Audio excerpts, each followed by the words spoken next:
Hi, mathematicians! It's Miss Ennis here. Today, we're going to be reviewing subtraction. So, after we practice this one together, you are going to solve the next few problems on your own.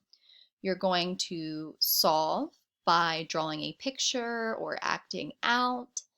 Then, you're going to write an equation to match. So let's try the first one together. I'm going to start by reading the problem. There were 7 ducks. 4 ducks walked away. How many are left? Well, first, take a look at the ducks on the screen. Let's start by counting to make sure that I showed 7 ducks. Ready? Count with me. 1, 2, 3, 4, 5, 6, 7. Perfect. So I've got my total number of ducks that I started with. Then it said 4 ducks walked away. So I know that 4 of them are walking away. How many are left? Well, let's count. 1, 2, 3. 3 ducks would be left.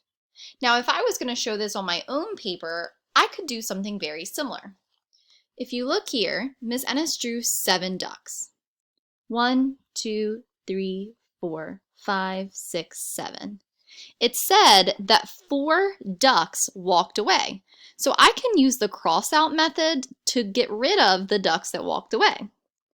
1, 2, 3, 4. This means there are only 3 ducks left. Then I can write an equation to match. 7, take away 4, those are the ones that walked away, equals 3 ducks left. 7 take away 4 makes 3. You're going to be trying this on the next few slides, mathematicians. Miss Ennis is so proud of you. Keep up the great work.